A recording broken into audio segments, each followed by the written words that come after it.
അപ്പോൾ നമ്മളിന്ന് സംസാരിക്കാൻ പോകുന്ന ടെസ്ലയുടെ സൈബർ ട്രക്കിനെ കുറിച്ചാണ്. അപ്പോൾ ഏതാണ്ട് 4 വർഷം മുമ്പാണ് ഈ സൈബർ ട്രക്ക് എന്ന കൺസെപ്റ്റുമായി ടെസ്ല ലോകത്തിന് മുന്നിലേക്ക് വന്നത്. എല്ലാം കൊണ്ടും വളരെ വ്യത്യസ്തമായ ഒരു വാഹനമായിട്ടാണ് ഈ സൈബർ ട്രക്ക് എന്ന കൺസെപ്റ്റ് വരുന്നത്. അതൊരു പ്രൊഡക്ഷൻ വാഹനമായി ഒക്കെ മാറുമോ എന്നുള്ള കാര്യത്തിലൊക്കെ പലർക്കും സംശയമുണ്ടായിരുന്നു. പക്ഷേ അതെന്ത് തന്നെയായാലും വാഹന ലോകം ഇങ്ങനെയൊരു വാഹനത്തിൻ്റെ പിറവിക്കായി അന്ന് തൊട്ട് ആ കൺസെപ്റ്റ് അവതരിപ്പിച്ച് ആ ദിവസം മുതൽ അക്ഷമയോടെ കാത്തിരിക്കുകയായിരുന്നു. ഏതായാലും ആ കാത്തിരിപ്പിനെല്ലാം വിരാമം കുറിച്ചുകൊണ്ട് കഴിഞ്ഞ നവംബർ 30 ടെസ്ല ഈ സൈബർ ട്രക്കിൻ്റെ ഡെലിവറി ആരംഭിച്ചു. തൊട്ടടുത്ത ദിവസം മുതൽ തന്നെ ലോകമെമ്പാടുമുള്ള വിഖ്യാതരായ പല ഓട്ടോമൊബൈൽ ജേർണലിസ്റ്റുകളും അതുപോലെ യൂട്യൂബേഴ്സും ഒക്കെ ഈ സൈബർ ട്രക്കിൻ്റെ ധാരാളം വീഡിയോകൾ യൂട്യൂബിൽ അപ്ലോഡ് ചെയ്തു. അപ്പോൾ നിങ്ങൾ ഈ സൈബർ ട്രക്കിനെ ഫോളോ ചെയ്യുന്ന ഒരാളാണെങ്കിൽ അല്ലെങ്കിൽ വാഹനങ്ങൾ ഇഷ്ടപ്പെടുന്ന ഒരാളാണെങ്കിൽ തീർച്ചയായും ഈ പറഞ്ഞ വീഡിയോകളൊക്കെ കണ്ടിരിക്കാൻ സാധ്യതയുണ്ട്. അപ്പോൾ നിങ്ങൾ കണ്ടാലും കണ്ടില്ലെങ്കിലും യൂട്യൂബിൽ ഇതുവരെ അപ്ലോഡ് ചെയ്തിട്ടുള്ള സൈബർ ട്രക്കിൻ്റെ ഏതാണ്ട് എല്ലാ വീഡിയോകളും ഞാൻ ഇതിനോടകം ഒരു തവണയിലും കണ്ടിട്ടുണ്ട്. അപ്പോൾ സ്വാഭാവികമായും ഈ അപ്ലോഡ് ചെയ്ത എല്ലാ വീഡിയോകളിലും സൈബർ ട്രക്കിൻ്റെ ഓരോ ഗുണഗണങ്ങളും അങ്ങനെ എണ്ണി പ്രതിപാദിച്ചിട്ടുണ്ട്. അതായത് 700 കിലോമീറ്ററിലധികം ബാറ്ററിക്ക് റേഞ്ച്, പിന്നെ അതിൻ്റെ വളരെ മിനിമലിസ്റ്റിക് ആയിട്ടുള്ള ഇൻറ്റീരിയർ. അതായത് ടെസ്ല അവരുടെ എല്ലാ വാഹനങ്ങളും ചെയ്യുന്ന പോലെ ഒരു ബിഗ് സ്ക്രീനെ സെൻട്രൽ പീസ് ആക്കിക്കൊണ്ട് ഉള്ളൊരു ഇൻറ്റീരിയർ തീമാണ് ഈ വാഹനത്തിനും ഫോളോ ചെയ്തിരിക്കുന്നത്. പിന്നെ അതിൻ്റെ സ്പോർട്സ് കാറുകളെ തോൽപ്പിക്കുന്ന രീതിയിലുള്ള അതിമാരകമായ ആക്സിലറേഷൻ, ഇന്ന് ലോകത്ത് നിലവിലുള്ള ഏതൊരു പിക്കപ്പ് ട്രക്കിനെയും പിന്നിലാക്കുന്ന രീതിയിലുള്ള ടോയിങ് കപ്പാസിറ്റി, ഇങ്ങനെ ഈ സൈബർ ട്രക്കിൻ്റെ എല്ലാ ഗുണഗണങ്ങളെയും ഈ വീഡിയോകളിലെല്ലാം എടുത്തെടുത്ത് പ്രതിപാദിക്കുന്നുണ്ട്. പക്ഷേ ഇതൊന്നും എന്നെ ഇമ്പ്രസ് ചെയ്തില്ല. കാരണം ഈ പറഞ്ഞ എല്ലാ കാര്യങ്ങളും വർഷങ്ങൾക്ക് മുമ്പ് തന്നെ ടെസ്ല അവരുടെ മോഡൽ എസ് എന്ന കാറിലൂടെ ചെയ്ത് കാണിച്ചിട്ടുള്ളതാണ്. അതിനുശേഷം ലോകമെമ്പാടുമുള്ള എല്ലാ വിഖ്യാതരായ വാഹന നിർമ്മാതാക്കളും ഈ പറഞ്ഞ കാര്യങ്ങളെല്ലാം അവരുടെ ഇലക്ട്രിക് വാഹനങ്ങളിലേക്ക് കൊണ്ടുവരികയും ചെയ്തിട്ടുണ്ട്. അതുകൊണ്ട് തന്നെ ഇന്ന് ഈ പറഞ്ഞ കേപ്പബിലിറ്റീസ് എല്ലാം ഏതൊരു വാഹന നിർമ്മാതാവും വിചാരിച്ചു കഴിഞ്ഞാൽ അവരുടെ ഏതൊരു വാഹനത്തിലേക്കും കൊണ്ടുവരാൻ സാധിക്കുന്ന കേപ്പബിലിറ്റീസ് മാത്രമാണ്. പക്ഷേ ഇന്നേ വരെ ഒരു വാഹന നിർമ്മാതാവും അറ്റംപ്റ്റ് ചെയ്തിട്ടില്ലാത്ത പല കാര്യങ്ങളും, പല വിപ്ലവകരമായ കാര്യങ്ങളും ടെസ്ല ഈ സൈബർ ട്രക്ക് എന്ന വാഹനത്തിലേക്ക് കൊണ്ടുവന്നിട്ടുണ്ട്. അതുകൊണ്ടാണ് സൈബർ ട്രക്ക് വ്യത്യസ്തമാകുന്നത്. അതായത് ഇലക്ട്രിക് വാഹനങ്ങളുടെ കാര്യത്തിൽ മാത്രമല്ല, എൻ്റയർ ഓട്ടോമൊബൈൽ ഇൻഡസ്ട്രിയുടെ തന്നെ ഭാവി മാറ്റിമറിക്കത്തക്ക വിപ്ലവകരമായ കാര്യങ്ങളാണ് ടെസ്ല ഈ സൈബർ ട്രക്കിലേക്ക് കൊണ്ടുവന്നിരിക്കുന്നത്. അപ്പോൾ ആ വിപ്ലവകരമായ കാര്യങ്ങൾ എന്തൊക്കെയാണെന്ന് ചോദിച്ചാൽ, ഒന്നാമത്തെ കാര്യം ഈ സൈബർ ട്രക്കിൻ്റെ ഡിസൈൻ തന്നെയാണ്. രണ്ടാമതായിട്ട് ഈ ട്രക്ക് നിർമ്മിക്കാൻ ഉപയോഗിച്ചിരിക്കുന്ന മെറ്റീരിയൽ. അത് കഴിഞ്ഞാൽ നമ്മൾ എടുത്തു പറയേണ്ട കാര്യം എന്ന് പറഞ്ഞാൽ സ്റ്റിയർ ബൈ വയർ എന്ന് പറയുന്ന സാങ്കേതികവിദ്യയാണ്. അതായത് സ്റ്റിയർ ബൈ വയർ എന്ന് പറയുന്ന സാങ്കേതികവിദ്യ ഉപയോഗിക്കുന്ന ലോകത്തിലെ ആദ്യത്തെ പ്രൊഡക്ഷൻ കാറാണ് ഈ സൈബർ ട്രക്ക്. അവിടെ ഒന്നും തീരുന്നില്ല. ഇനി പറയാൻ പോകുന്ന കാര്യമാണ് ഓട്ടോമൊബൈൽ ഇൻഡസ്ട്രിയുടെ ഭാവി തന്നെ മാറ്റിമറിക്കാൻ കേപ്പബിൾ ആയിട്ടുള്ള ഒരു ഫീച്ചർ, അതായത് 48 വോൾട്ട് ആർക്കിടെക്ചർ. അപ്പോൾ ഈ പറഞ്ഞ കാര്യങ്ങളൊന്നും ഞാനിപ്പോൾ സൈബർ ട്രക്കിൻ്റെ ബ്രൗഷർ വായിച്ച് അല്ലെങ്കിൽ സൈബർ ട്രക്കിൻ്റെ ഫീച്ചേഴ്സ് ലിസ്റ്റ് ചെയ്ത് കണ്ടുപിടിച്ചതൊന്നുമല്ല. ഇതിനെ സംബന്ധിക്കുന്ന ധാരാളം വീഡിയോകൾ പല ഭാഷകളിലായിട്ട് അവൈലബിൾ ആണ്. എങ്കിലും ഈ കാര്യങ്ങളെ നമ്മുടേതായ രീതിയിലൊന്ന് പറഞ്ഞു വയ്ക്കാൻ ഞാനിവിടെ ശ്രമിക്കുകയാണ്. അപ്പോൾ നമുക്ക് ഒന്നാമതായിട്ട് ഡിസൈനിലും തന്നെ തുടങ്ങാം. അതായത് ആദ്യമായിട്ട് ഞാൻ ഈ സൈബർ ട്രക്ക് എന്ന് പറയുന്ന ഈ സാധനത്തിൻ്റെ പടം ഇൻ്റർനെറ്റിൽ കണ്ടപ്പോൾ ഞാൻ വിചാരിച്ച് ഇത് ഏതോ ഹോളിവുഡ് സൈഫൈ മൂവിക്ക് വേണ്ടി ആരോ ഡിസൈൻ ചെയ്ത ഒരു വാഹനമാണെന്നാണ്. പക്ഷേ ഇത് ടെസ്ലയുടെ പുതിയ പിക്കപ്പ് ട്രക്ക് ആണെന്ന് പറഞ്ഞപ്പോഴത്തിന് വല്ലാത്തൊരു കൗതുകം തോന്നി. എന്ന് പറഞ്ഞാൽ എനിക്ക് ഇലക്ട്രിക് കാർ എന്ന് പറഞ്ഞാൽ ഇലക്ട്രിക് വാഹനങ്ങളെന്ന് പറയുന്ന സാധനങ്ങളോട് പ്രത്യേകിച്ച് വലിയ മമതയൊന്നുമുള്ള ആളല്ല. പക്ഷേ ഇങ്ങനെയൊരു വാഹന ലോകത്ത് ഇതിനു മുമ്പ് ഉണ്ടായിട്ടില്ലെന്നല്ല, ഇനി ഇങ്ങനെയൊരു വാഹനം ഉണ്ടാകാനും പോകുന്നില്ല. അതായത് നമ്മൾ ടെസ്ലയുടെ വാഹനങ്ങൾ തന്നെ പരിശോധിച്ച് നോക്കിയറിയാം, ടെസ്ലയുടെ വാഹനങ്ങളെല്ലാം തന്നെ വളരെ മനോഹരമായ വാഹനങ്ങളാണ്. അതായത് സാധാരണ ഇലക്ട്രിക് കാറുകളുമായിട്ട് കമ്പയർ ചെയ്ത് നോക്കുമ്പോഴത്തേന് ഒരു വാഹനപ്രേമിയും ഈവൻ ഇലക്ട്രിക് കാറുകൾ ഇഷ്ടപ്പെടാത്ത ആളുകൾക്ക് പോലും അത്രയും കുറ്റം പറയാൻ പറ്റത്തില്ലാത്തൊരു ഡിസൈനാണ് ടെസ്ല ഫോളോ ചെയ്ത് വരുന്നത്. ഒരുപക്ഷേ ഈ പരമ്പരാഗത വാഹന നിർമ്മാതാക്കൾക്ക് ടെസ്ലയുടെ പോലെ ഇന്നോവേറ്റീവ് ആയിട്ടുള്ള ഡിസൈനുമായിട്ട് വരാൻ സാധിക്കാത്തതിന് അതിൻ്റേതായ ചില പ്രശ്നങ്ങളുണ്ട്. അതായത് പല വാഹനങ്ങളും നിർമ്മിച്ചിറക്കുന്നത് ഇലക്ട്രിക് വാഹനങ്ങൾക്ക് മാത്രമായി ഡെവലപ്പ് ചെയ്തെടുത്ത പ്ലാറ്റ്ഫോമുകളിലായിരിക്കത്തില്ല. പലപ്പോഴും പല വാഹന നിർമ്മാതാക്കളും അവർ സാധാരണ നിർമ്മിച്ചുകൊണ്ടിരിക്കുന്ന ഇന്റേണൽ കമ്പസ്റ്റൻ എഞ്ചിൻ വാഹനങ്ങളിലെ പ്ലാറ്റ്ഫോം ഉപയോഗിച്ച് ഇലക്ട്രിക് വാഹനങ്ങൾ നിർമ്മിക്കുകയാണ് ചെയ്യുന്നത്. പക്ഷേ ടെസ്ലയ്ക്ക് ഇവിടെ വരുന്നൊരു അഡ്വാൻറ്റേജ്, അല്ലെങ്കിൽ ടെസ്ലയ്ക്ക് ഇവിടെ വരുന്നൊരു സ്വാതന്ത്ര്യം എന്ന് പറഞ്ഞാൽ ടെസ്ല ഒരു പരമ്പരാഗത വാഹന നിർമ്മാതാവല്ല എന്നുള്ളതുകൊണ്ടാണ്. അതുകൊണ്ട് തന്നെ അവർക്ക് പുതിയ കൺസെപ്റ്റിൽ ഒരു വാഹനം കൊണ്ടുവരിക എന്ന് പറയുന്നത് സാധാരണ ഏതൊരു വലിയ വാഹന നിർമ്മാതാവിനേക്കാളും എളുപ്പമാണ്. അപ്പോൾ കാര്യങ്ങൾ അങ്ങനെയൊക്കെയാണെങ്കിലും ഈ സൈബർ ട്രക്ക് എന്ന് പറയുന്ന സംഗതി അല്പം കടന്ന കൈയായി പോയില്ല എന്ന് ആരെങ്കിലും ചോദിച്ചാൽ അവരെ നമുക്ക് തെറ്റു പറയാൻ സാധിക്കത്തില്ല. കാരണം നമ്മൾ ട്രഡീഷണലി കണ്ടു പരിചയിച്ചിട്ടുള്ള ഒരു വാഹനമായിട്ടും പ്രത്യേകിച്ച് യാതൊരു ബന്ധവും ഇല്ലാത്തൊരു ഡിസൈനാണ് ഈ സൈബർ ട്രക്കിൽ ടെസ്ല ഉപയോഗിച്ചിരിക്കുന്നത്. അതായത് 4 വീലുണ്ട്, ഹെഡ്ലൈറ്റ് ഉണ്ട്, സ്റ്റിയറിംഗ് ഉണ്ടെന്നൊക്കെയുള്ള കാര്യം മാറ്റി നിർത്തി കഴിഞ്ഞാൽ അക്ഷരാർത്ഥത്തിൽ ഏതോ അന്യഗ്രഹ ജീവികൾ ഭൂമി സന്ദർശിച്ചിട്ട് തിരിച്ചു പോയപ്പോൾ അവരിവിടുന്ന് എടുത്തുകൊണ്ട് പോകാൻ മറന്നുപോയ എന്തോ ഒരു വസ്തുവായിട്ടാണ് നമുക്ക് ഈ സൈബർ ട്രക്ക് കണ്ടാൽ തോന്നുന്നത്. അപ്പോൾ എന്തുകൊണ്ടാണ് അവരുടെ ആദ്യത്തെ പിക്കപ്പ് ട്രക്കിന് ഇങ്ങനെ ഒരു വ്യത്യസ്തമായ ഡിസൈൻ കൊടുത്തതെന്നുള്ള ചോദ്യത്തിന് ഉത്തരമായി ഇലോൺ മസ്ക് കുറേ കാര്യങ്ങൾ പറഞ്ഞു വയ്ക്കുന്നുണ്ട്. അതായത് ഈ പിക്കപ്പ് ട്രക്ക് എന്നുള്ള സംഗതി ഉണ്ടായ കാലം തൊട്ടേ ഒരു 3 ബോക്സ് ഡിസൈനാണ് ഫോളോ ചെയ്ത് വന്നിരിക്കുന്നത്. ആ ഒരു മൊണോട്ടണി ബ്രേക്ക് ചെയ്യാൻ വേണ്ടിയാണ് ഞങ്ങളിങ്ങനെ ഒരു വ്യത്യസ്തമായ ഡിസൈൻ കൊണ്ടുവന്നൊക്കെ ഇലോൺ മസ്ക് പറഞ്ഞു വയ്ക്കുന്നുണ്ട്. പക്ഷേ അതൊന്നും എനിക്ക് അത്ര കൺവിൻസിംഗ് ആയിട്ട് തോന്നിയില്ല. കൺവിൻസിംഗ് ആയിട്ട് തോന്നിയില്ലെന്ന് പറഞ്ഞാൽ ഇതും ടെക്നിക്കലി അങ്ങോട്ട് സൂക്ഷ്മമായിട്ട് പരിശോധിച്ച് കഴിഞ്ഞാൽ ഒരു 3 ബോക്സ് ഡിസൈൻ ആണെന്ന് തന്നെ നമുക്ക് പറയാം. അപ്പോൾ പറഞ്ഞു വരുമ്പോൾ സൈബർ ട്രക്കിന് ഇങ്ങനെ വ്യത്യസ്തമായ ഒരു രൂപം വരാനുള്ള യഥാർത്ഥ കാരണം എന്താണെന്ന് ചോദിച്ചാൽ അത് നിർമ്മിക്കാൻ ഉപയോഗിച്ച മെറ്റീരിയൽ തന്നെയാണ്. അത് നമുക്കറിയാം, സാധാരണ നമ്മൾ കാറുകൾ നിർമ്മിക്കാൻ അല്ലെ വാഹനങ്ങൾ നിർമ്മിക്കാൻ ഉപയോഗിക്കുന്ന ഒന്നെങ്കിൽ സ്റ്റീലായിരിക്കും. സ്റ്റീൽ എന്ന് പറഞ്ഞാൽ ഉരുക്ക്, അല്ലെങ്കിൽ അലൂമിനിയം പോലുള്ള കാര്യങ്ങൾ. ചിലപ്പം ഹൈ എൻഡ് കാറുകളൊക്കെ ആണെങ്കിൽ നമ്മൾ കാർബൺ ഫൈബർ പോലുള്ള കാര്യങ്ങളോ അല്ലെങ്കിൽ വളരെ കുറഞ്ഞ അളവിൽ ചില കോമ്പസിറ്റ് മെറ്റീരിയലോ ടൈറ്റാനിയോ ഒക്കെ ഉപയോഗിക്കാറുണ്ട്. പക്ഷേ അതിൽ നിന്നെല്ലാം വ്യത്യസ്തമായി ഈ സൈബർ ട്രക്ക് എന്ന വാഹനം നിർമ്മിക്കാൻ ടെസ്ല ഉപയോഗിച്ചത് സ്റ്റെയിൻലെസ് സ്റ്റീലാണ്. സാധാരണ സ്റ്റെയിൻലെസ് സ്റ്റീലല്ല, ടെസ്ല സ്വന്തമായി ഡെവലപ്പ് ചെയ്തെടുത്ത 30x കോൾഡ് റോൾഡ് സ്റ്റെയിൻലെസ് സ്റ്റീലാണ്. അതായത് ഈ വാഹനത്തിൻ്റെ ബോഡി പൂർണ്ണമായും സ്റ്റെയിൻലെസ് സ്റ്റീലിൽ നിർമ്മിച്ചതെന്ന് മാത്രമല്ല, ഇതിൻ്റെ ഔട്ടർ പാനലുകളൊക്കെ നിർമ്മിച്ചിരിക്കുന്നത് ഏതാണ്ട് 3 മില്ലിമീറ്റർ തിക്നെസ് ഉള്ള സ്റ്റെയിൻലെസ് സ്റ്റീൽ പാനലുകൾ ഉപയോഗിച്ചാണ്. അതായത് 3 മില്ലിമീറ്റർ തിക്നെസ് ഉള്ള സ്റ്റെയിൻലെസ് സ്റ്റീൽ പാനലുകൾ. അപ്പോൾ ഈ 3 മില്ലിമീറ്റർ എന്ന് പറഞ്ഞാൽ എത്രമാത്രം തിക്നെസ് ഉണ്ടെന്നുള്ള കാര്യം നിങ്ങളൊരു സ്കെയിൽ എടുത്ത് വെറുതെ ഒന്ന് മെഷർ ചെയ്ത് നോക്കിയാൽ മതി. അതായത് സാധാരണ നമ്മുടെ ഒരു കാറിൻ്റെ ബോഡി പാനലുകൾ നിർമ്മിച്ചിരിക്കുന്ന ആ സ്റ്റീലിൻ്റെ അല്ലെ മെറ്റീരിയലിൻ്റെ തിക്നെസ് 0.5 മില്ലിമീറ്റർ മുതൽ 0.8 മില്ലിമീറ്റർ അതിൽ കൂടിയ തിക്നെസ് ഉള്ള ഒരു ബോഡി പാനലും ഒരു വാഹനത്തിലും നിങ്ങൾക്ക് കാണാൻ സാധിക്കത്തില്ല. പക്ഷേ ഇവിടെ നോക്കണം, ഇവിടെ 3 മില്ലിമീറ്റർ തിക്നെസ് ആണ് ഈ സൈബർ ട്രക്കിൻ്റെ ബോഡി പാനലിനുള്ളത്. അത് സാധാരണ നമുക്ക് പരിചയമുള്ള ഏതൊരു കാറിൻ്റെ ബോഡി പാനലിനേക്കാളും 6-7 ഇരട്ടി തിക്നെസ് ആണ് ടെസ്ലയുടെ സൈബർ ട്രക്കിൻ്റെ ബോഡി പാനലുകൾക്കുള്ളത്. അത് പറഞ്ഞു വരുമ്പോഴത്തേനും ഒരു ടാങ്ക് പോലെ സോളിഡ് ആയിട്ടുള്ള വാഹനമാണ് ഈ സൈബർ ട്രക്ക്. അതായത് ഈ വാഹനത്തിന് മേലെ നിങ്ങൾ എന്ത് ആഘാതം ഏൽപ്പിച്ചാലും ഈ വാഹനത്തിന് പ്രത്യേകിച്ച് ഒന്നും സംഭവിക്കത്തില്ല.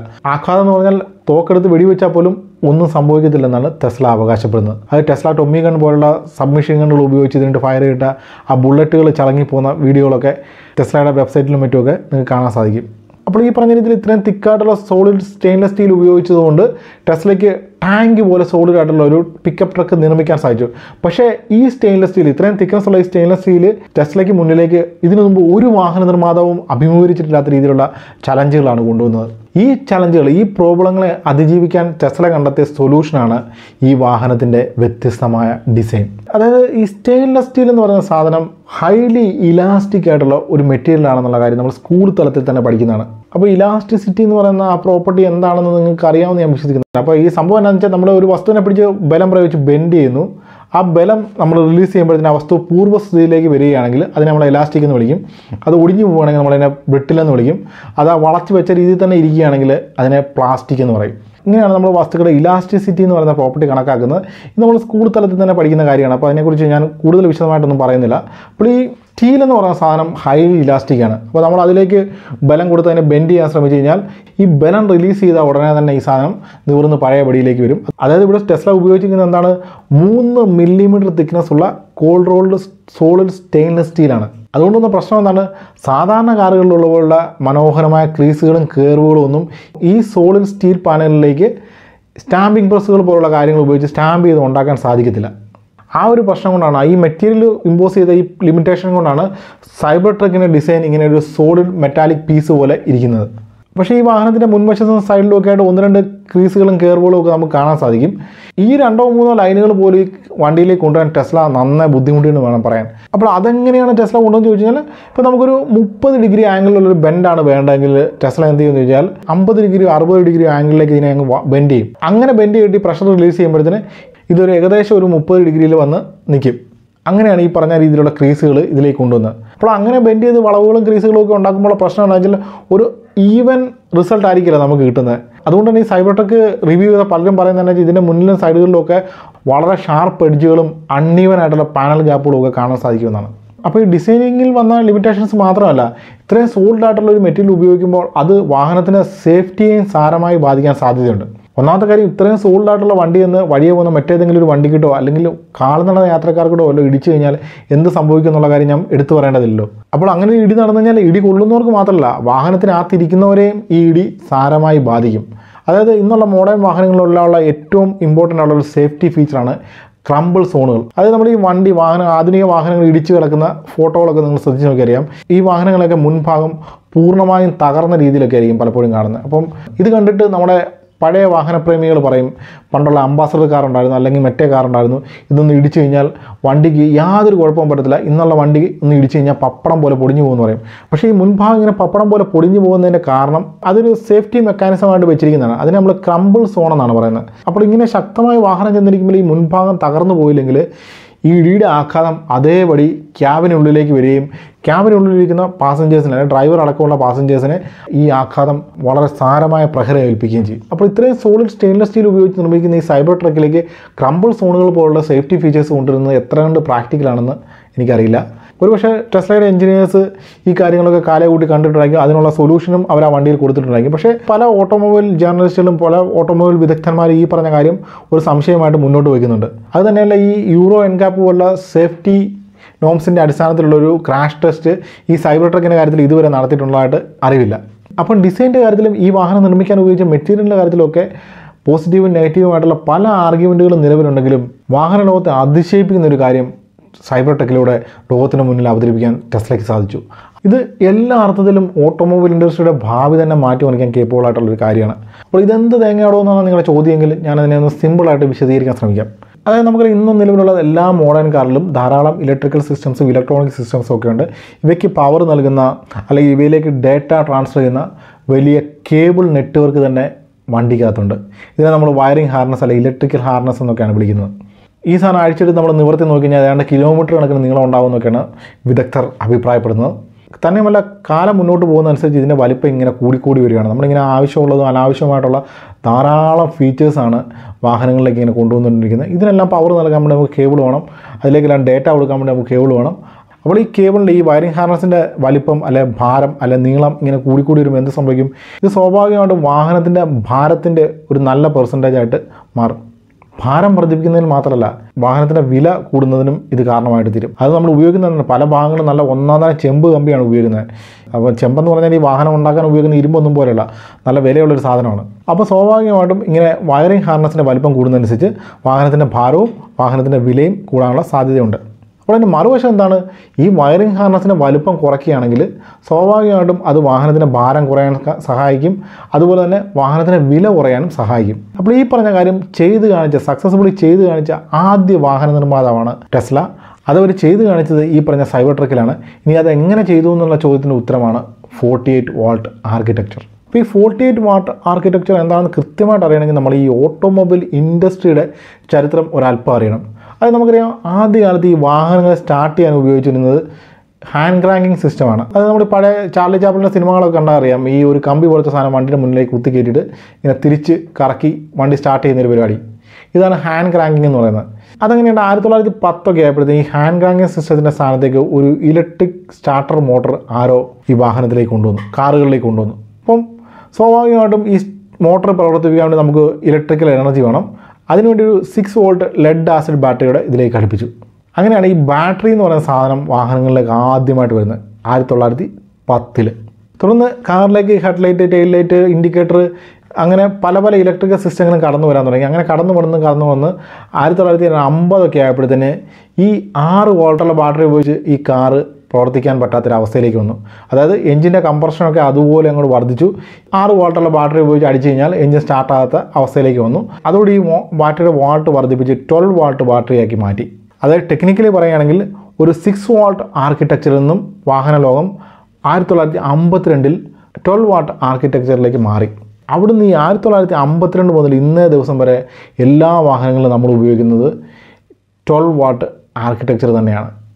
അതായത് 1952 ഒരു കാറും ഇന്ന് നമ്മൾ ഉപയോഗിക്കുന്ന ഒരു കാറും നമ്മളിന്ന് കമ്പയർ ചെയ്ത് നോക്കിക്കഴിഞ്ഞാൽ ഇന്നുള്ള കാറിൽ എന്തുമാത്രം ഇലക്ട്രിക്കൽ എക്യുപ്മെൻറ്റ്സുകളും ഇലക്ട്രോണിക് സെൻസറുകളും അങ്ങനെ ധാരാളം കാര്യങ്ങളാണ് നമ്മൾ ഇലക്ട്രിസിറ്റി ഉപയോഗിച്ച് കാറിൽ പ്രവർത്തിപ്പിക്കുന്നത്. അത് കഴിഞ്ഞ ഒരു 10 വർഷം നമ്മുടെ ഇന്ത്യൻ മാർക്കറ്റിലുണ്ടായ ചേഞ്ചസ് നോക്കിക്കഴിഞ്ഞാൽ തന്നെ അറിയാം. ഈ ABS മുതൽ അഡാസ് വരെയുള്ള ഫീച്ചേഴ്സ് വന്നു. എന്നിട്ട് നമ്മൾ 1952 വന്ന ആ 12 വാട്ട് ആർക്കിടെക്ചറിൽ നിന്ന് മാറിയില്ല. അപ്പോൾ ഇതുകൊണ്ട് എന്തെങ്കിലും ദോഷമുണ്ടോ എന്ന് ചോദിച്ചാൽ അങ്ങനെ പ്രത്യേകിച്ച് ദോഷമൊന്നുമില്ല. ആകെപ്പാടെയുള്ള ദോഷം എന്താണെന്ന് ചോദിച്ചാൽ ഈ കാറിൻ്റെ ഇലക്ട്രിക്കൽ ഹാർനസ് അല്ലെ വയറിംഗ് ഹാർനസ് എന്ന് പറയുന്ന സാധനം അങ്ങേയറ്റം കോംപ്ലിക്കേറ്റഡ് ആയി ഏതാണ്ട് മനുഷ്യൻ്റെ നാഡീ വ്യവസ്ഥ അല്ലെങ്കിൽ രക്തചംക്രമണ വ്യൂഹം പോലെയൊക്കെയായി മാറി.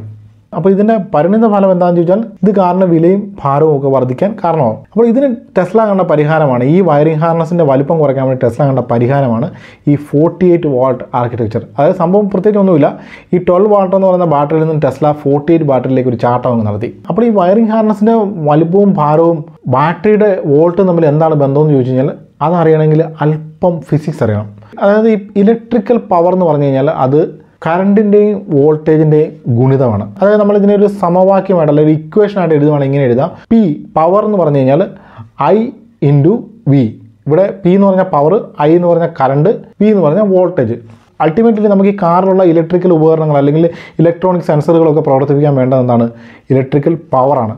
അപ്പോൾ വാഹനത്തിലെ ഈ ഇലക്ട്രിക്കൽ എക്യുപ്മെൻറ്റ്സിന് അല്ലെങ്കിൽ ഇലക്ട്രോണിക് എക്യുപ്മെൻറ്റ്സിൻ്റെ എണ്ണം കൂടുന്നതനുസരിച്ച് നമുക്ക് പവർ കൂടുതൽ വേണം. അപ്പോൾ ഈ പവർ എങ്ങനെ കൂട്ടാം? വളരെ സിമ്പിളാണ്.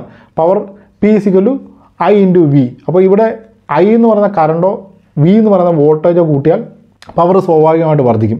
ഒന്നെങ്കിൽ നമുക്ക് കറണ്ട് വർദ്ധിപ്പിക്കാം, അല്ലെങ്കിൽ നമുക്ക് ബാറ്ററി വോൾട്ടേജ് വർദ്ധിപ്പിക്കാം, അല്ലെങ്കിൽ ഇത് രണ്ടും കൂടെ ഒന്നിച്ച് വർദ്ധിപ്പിക്കാം. ഇങ്ങനെ രണ്ട് രീതിയിൽ നമുക്ക് ഔട്ട്പുട്ടായിട്ട് ലഭിക്കുന്ന ഇലക്ട്രിക്കൽ പവർ വർദ്ധിപ്പിക്കാൻ സാധിക്കും.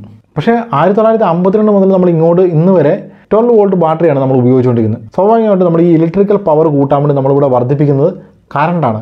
പക്ഷേ കറണ്ട് ഇങ്ങനെ ഒരു പരിധി കൂടുതൽ നമ്മൾ വർദ്ധിപ്പിച്ച് കഴിഞ്ഞാൽ ഇത് കടന്നു പോകുന്ന കേബിളുകൾ ചൂടായി തീ പിടിക്കാനുള്ള സാധ്യതയുണ്ട്.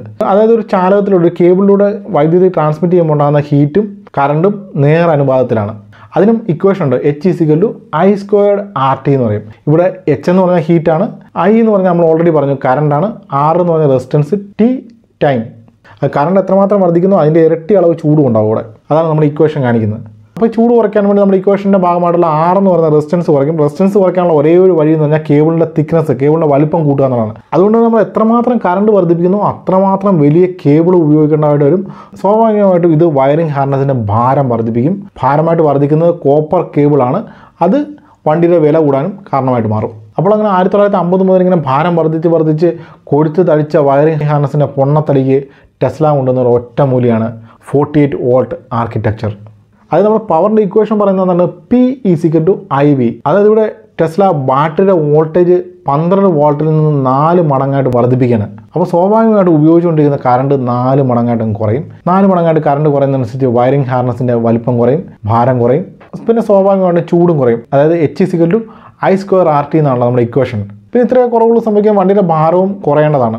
അത് ഭാരം കുറയുന്നത് സാധാരണ വണ്ടിയുടെ കാര്യത്തിൽ എടുക്കുകയാണെങ്കിൽ 12 വോൾട്ടിൽ നിന്നും 48 വാട്ടിലേക്ക് മാറുമ്പോഴത്തേന് വയറിംഗ് ഹാർനസിൻ്റെ ഭാരം ഏതാണ്ട് 70% കുറയുമെന്നാണ് വിദഗ്ധന്മാർ കണക്കാക്കുന്നത്.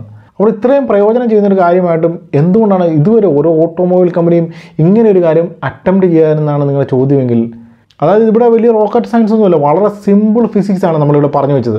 അത് ഏതൊരു വാഹന നിർമ്മാതാവിനും ചെയ്യാവുന്നൊരു കാര്യം മാത്രമായിരുന്നു. അതായത് 1952 മുതൽ 2023 വരെ ഇത്രയും വർഷങ്ങളായിട്ട് 70-ലധികം വർഷങ്ങളായിട്ടും ഒരാൾ പോലും ഇങ്ങനൊരു കാര്യം അറ്റംപ്റ്റ് ചെയ്യാമായിരുന്നു ചോദിച്ചു കഴിഞ്ഞാൽ നമുക്കറിയാം ഈ വാഹന നിർമ്മാണം എന്ന് പറയുന്ന സംഭവം ഒരു സംഘടിതമായ പ്രവർത്തനമാണ്. അതായത് ഒരു വാഹന നിർമ്മാതാവും ഒറ്റയ്ക്ക് ഒരു വണ്ടി നിർമ്മിക്കുന്നില്ല. അതായത് ഈ വാഹനത്തിൽ ഉപയോഗിക്കുന്ന പ്രത്യേകിച്ചും ഇലക്ട്രിക്കലും ഇലക്ട്രോണിക്സുമായിട്ടുള്ള പാർട്സുകളെല്ലാം തന്നെ അവർ പല സ്ഥലങ്ങളിൽ നിന്നും പ്രൊക്യൂർ ചെയ്തുകൊണ്ടുവന്ന് ഈ വാഹനത്തിൽ പിടിപ്പിക്കുകയാണ് ചെയ്യുന്നത്. അപ്പോൾ ഇങ്ങനെ വാഹനത്തിൽ ഉപയോഗിക്കുന്ന ചെറുതും വലുതുമായിട്ടുള്ള ഇലക്ട്രിക്കൽ ആൻഡ് ഇലക്ട്രോണിക് എക്യുപ്മെൻറ്റ്സുകൾ നിർമ്മിക്കുന്നത് ഈ വാഹന നിർമ്മാതാക്കൾക്ക് പ്രത്യേകിച്ച് നേരിട്ട് ബന്ധമൊന്നുമില്ലാത്ത, നേരിട്ട് നിയന്ത്രണമൊന്നുമില്ലാത്ത മറ്റൊരു ഇൻഡസ്ട്രിയാണ്. അതുകൊണ്ട് തന്നെ 1-2 വാഹന നിർമ്മാതാവ് വിചാരിച്ചു കഴിഞ്ഞാൽ ഇങ്ങനൊരു ട്രമൻഡസ് ആയിട്ടുള്ള ചേഞ്ച്, അതായത് ഈ 12 വാട്ടിൽ നിന്നും 48 വാട്ടിലേക്ക് മാറുക എന്ന് പറഞ്ഞു കഴിഞ്ഞാൽ ഈ വാഹനത്തിലുള്ള ചെറുതും വലുതുമായിട്ടുള്ള എല്ലാ ഇലക്ട്രിക്കൽ അല്ലെങ്കിൽ ഇലക്ട്രോണിക് പാർട്ടുകളും പൂർണ്ണമായി മാറ്റേണ്ടതായിട്ട് വരും. അത് അത്ര ഈസി ആയിട്ടുള്ള കാര്യമല്ല. പിന്നെ ടെസ്ലയ്ക്ക് എങ്ങനെ ഈ കാര്യം സാധിച്ചു എന്ന് ചോദിച്ചു കഴിഞ്ഞാൽ ടെസ്ല അവരുടെ വാഹനത്തിന് ആവശ്യമായ സകല കമ്പോണൻസും സ്വന്തമായാണ് നിർമ്മിക്കുന്നത്. അതുകൊണ്ടാണ് അവർക്ക് ഇത്ര എളുപ്പത്തിൽ ഇങ്ങനൊരു ട്രാൻസിഷൻ നടത്താൻ സാധിച്ചത്. പക്ഷേ ടെസ്ല സൈബർ ട്രക്കിലേക്ക് ഇങ്ങനെ ഈ 48 വോൾട്ട് ആർക്കിടെക്ചർ കൊണ്ടുവന്നതിൻ്റെ ഉദ്ദേശം വാഹനത്തിൻ്റെ ഭാരം കുറയ്ക്കാനോ വാഹനത്തിൻ്റെ വില കുറയ്ക്കാനോ ഒന്നുമല്ല. അതായത് നമുക്കറിയാം ഈ സാധനം സോളിഡ് സ്റ്റെയിൻലെസ് സ്റ്റീൽ ഉപയോഗിച്ച് നിർമ്മിച്ച ഒരു വാഹനമാണ്. ഈ വാഹനത്തിലേക്ക് 48 വോൾട്ട് ബാറ്ററി അല്ല, ഈ വയറിംഗ് ഹാർനസ് പൂർണ്ണമായും അഴിച്ചു മാറ്റിയെന്ന് പറഞ്ഞാലും ഇതിൻ്റെ ഭാരത്തിൽ പ്രത്യേകിച്ച് വ്യത്യാസമൊന്നും വരാൻ പോകുന്നില്ല. പിന്നെ ഇതിൻ്റെ വിലയുടെ കാര്യം നമ്മൾ ചിന്തിച്ച് നോക്കുക പോലും വേണം, അത്രയ്ക്ക് വിലയായിരിക്കും ഈ വണ്ടിക്ക്. അപ്പം പറഞ്ഞു ടെസ്ല ഈ 48 വോൾട്ട് ആർക്കിടെക്ചർ സൈബർ ടെക്കിലേക്ക് കൊണ്ടുവന്നത് തികച്ചും വ്യത്യസ്തമായ ഒരു ഉദ്ദേശത്തോടുകൂടിയാണ്. അതാണ് സ്റ്റിയർ ബൈ വയർ സാങ്കേതികവിദ്യ. അപ്പോൾ ഈ സ്റ്റിയർ ബൈ വയർ സാങ്കേതികവിദ്യ എന്താണെന്ന് ചോദിച്ചാൽ നമുക്കറിയാം എല്ലാ വാഹനങ്ങളിലെ സ്റ്റിയറിങ്ങും വീലും തമ്മിലൊരു മെക്കാനിക്കൽ കണക്ഷൻ ഉണ്ട്. ഒരു സ്റ്റിയറിംഗ് കോളം എന്ന് പറയുന്ന സംഭവം അവിടെയുണ്ട്. അത് പ്രവർത്തിക്കുന്ന മെക്കാനിസം പലതാണെങ്കിലും ഈ സ്റ്റിയറിംഗ് വീലിനും വീലുകളും തമ്മിൽ ഒരു മെക്കാനിക്കൽ കണക്ഷൻ അവിടെയുണ്ട്. പക്ഷേ ഈ സൈബർ ട്രക്കിൽ ഈ മെക്കാനിക്കൽ കണക്ഷൻ പൂർണ്ണമായി ഒഴിവാക്കിക്കൊണ്ടുള്ള സാങ്കേതികവിദ്യയാണ് ടെസ്ല കൊണ്ടുവന്നത്. അതാണ് സ്റ്റിയർ ബൈ വയർ. ഈ സ്റ്റിയർ ബൈ വയർ സാങ്കേതികവിദ്യ ഇതിനു മുമ്പും പല വാഹനങ്ങളും ഉപയോഗിച്ചിട്ടുണ്ട്. പക്ഷേ ഇത് ആദ്യമായി ഉപയോഗിക്കുന്ന ഒരു പ്രൊഡക്ഷൻ കാർ, ഒരു സിവിലിയൻ പ്രൊഡക്ഷൻ കാർ എന്ന് പറയുന്നത് ഈ സൈബർ ട്രക്കാണ്. അപ്പോൾ ഇവിടെ സംഭവിക്കുന്നത് വെച്ചാൽ സ്റ്റിയറിങ്ങും വീലും തമ്മിൽ മെക്കാനിക്കൽ കണക്ഷൻ ഒന്നുമില്ല. നമ്മൾ ഈ സ്റ്റിയറിംഗ് പിടിച്ച് തിരിക്കുമ്പോൾ, നമ്മൾ ഈ വണ്ടി തിരിക്കാനും വളയ്ക്കാനും ഒക്കെ ആയിട്ട് നമ്മൾ സ്റ്റിയറിംഗ് പിടിച്ച് തിരിക്കുമ്പോഴത്തേന് ആ ഫീഡ്ബാക്ക് ഒരു സെൻസർ സിസ്റ്റം ഉപയോഗിച്ച് സെൻസ് ചെയ്യുകയും അതനുസരിച്ച് ഇലക്ട്രിക് മോട്ടറുകളുടെ സഹായത്തോടുകൂടി വീലുകളുടെ ഡയറക്ഷൻ ചേഞ്ച് ചെയ്യുകയാണ് ചെയ്യുന്നത്. അപ്പോൾ ഇതിൻ്റെ അഡ്വാൻറ്റേജ് എന്താണെന്ന് വെച്ചാൽ സ്റ്റിയറിംഗ് വട്ടം കറക്കി ബുദ്ധിമുട്ടുണ്ടെന്നുള്ളൊരു അഡ്വാൻറ്റേജ് മാത്രമാണ്. അതായത് സൈബർ ട്രക്കിൻ്റെ സ്റ്റിയറിംഗ് നമ്മുടെ സാധാരണ ട്രക്കിൻ്റെ സ്റ്റിയറിംഗ് പോലെ വട്ടം കറക്കാനൊന്നും പറ്റത്തില്ല. ലോക്ക് ടു ലോക്ക് 170 ഡിഗ്രി ആണ് അതിൻ്റെ മാക്സിമം റൊട്ടേഷൻ. അതിൽ കൂടുതൽ സ്റ്റിയറിംഗ് തിരിക്കേണ്ട ആവശ്യമേ വരുന്നില്ല എന്നുള്ളതാണ്. അപ്പോൾ ഈ സ്റ്റിയറിംഗ് വട്ടം കറക്കി വണ്ടി തിരിച്ച് പഠിച്ച് നമ്മളെപ്പോലെയുള്ള ആൾക്കാർക്കൊക്കെ ആദ്യം ഇത് ഓടിക്കുമ്പോൾ ചെറിയ ബുദ്ധിമുട്ടൊക്കെ തോന്നിയേക്കാം. എനിക്കൊക്കെ ആണെങ്കിൽ ഇത്രയും കാലമായിട്ടും പവർ സ്റ്റിയറിംഗുള്ള വണ്ടികൾ ഓടിച്ചിട്ടും വെയിറ്റ് ഇല്ലാത്ത സ്റ്റിയറിംഗ് അല്ലെങ്കിൽ ഫീഡ്ബാക്ക് ഇല്ലാത്ത സ്റ്റിയറിംഗുള്ള വണ്ടി ഓടിക്കുക എന്ന് പറയുന്നത് നമുക്ക് ചിന്തിക്കാൻ പോലും പറ്റുന്നില്ലാത്ത കാര്യമാണ്. അപ്പോൾ അതെന്തെങ്കിലും ആയിക്കോട്ടെ. പക്ഷേ ഈ പറഞ്ഞ സ്റ്റിയർ ബൈ വയർ മെക്കാനിസം പ്രവർത്തിക്കുന്ന വളരെ പവർഫുൾ ആയിട്ടുള്ള 3 ഇലക്ട്രിക് മോട്ടറുകളുടെ സഹായത്തോടെയാണ്. അതായത് 2 ഇലക്ട്രിക് മോട്ടറുകൾ മുന്നിലും ഒരെണ്ണം പുറകിലും. ഈ 3 മോട്ടറുകൾ ചേർന്നാണ് ഈ പറഞ്ഞ രീതിയിൽ നമ്മൾ തിരിക്കുന്ന ആ സ്റ്റിയറിംഗിൽ നിന്ന് ലഭിക്കുന്ന ഫീഡ്ബാക്കും അതുപോലെ വാഹനം സഞ്ചരിക്കുന്ന സ്പീഡും ഒക്കെ സെൻസ് ചെയ്ത് ആവശ്യമായ അളവിൽ ആവശ്യമായ സമയത്ത് ആവശ്യമായ ഡയറക്ഷനിലേക്ക് വീലുകളെ തിരിക്കുകയും ഡയറക്റ്റ് ചെയ്യുകയും ചെയ്യുന്നത്. അപ്പോൾ ഈ സിസ്റ്റം, ഈ ടെസ്ല ഡെവലപ്പ് ചെയ്തുകൊണ്ട് വന്ന ഈ സ്റ്റിയർ ബൈ വയർ സിസ്റ്റം പ്രവർത്തിക്കണമെങ്കിൽ നമ്മുടെ ഈ 12 വോൾട്ട് ആർക്കിടെക്ചർ മതിയാവത്തേ ഇല്ല. അഥവാ ഇനി നമ്മൾ 12 വോൾട്ട് ആർക്കിടെക്ചറിൽ ഈ പറഞ്ഞ സിസ്റ്റം പ്രവർത്തിപ്പിക്കുകയാണെങ്കിൽ ഏതാണ്ട് വടം പോലെയുള്ള കേബിളുകൾ ഉപയോഗിക്കേണ്ടതായിട്ട് വരും. അപ്പോൾ ആ ഒരു കാരണം കൊണ്ടാണ് ഈ സ്റ്റിയർ ബൈ വയർ സിസ്റ്റം ഇതിലേക്ക് കൊണ്ടുവരാൻ വേണ്ടിയാണ് ടെസ്ല ആത്യന്തികമായിട്ട് ഈ 48 വാട്ട് ആർക്കിടെക്ചറിലേക്ക് ഒരു ജമ്പ് നടത്തിയത്. അപ്പോൾ അതെന്ത് തന്നെയാലും ഈ 48 വാട്ട് ആർക്കിടെക്ചർ എന്ന് പറയുന്നത് വാഹനങ്ങളുടെ എല്ലാത്തരം വാഹനങ്ങളുടെയും ഫ്യൂച്ചറാണ്. സമീപഭാവിയിൽ തന്നെ എല്ലാ വാഹന നിർമ്മാതാക്കളും ഈ 48 വാട്ട് ബാറ്ററികൾ ഉപയോഗിക്കാൻ തുടങ്ങും. അതായത് നമ്മുടെ ഓട്ടോമൊബൈൽ ഇൻഡസ്ട്രിയുടെ സ്റ്റാൻഡേർഡായിട്ട്, ബാറ്ററിയുടെ സ്റ്റാൻഡേർഡായിട്ട് മാറും ഈ 48 വാട്ട് എന്ന് പറയുന്നത്.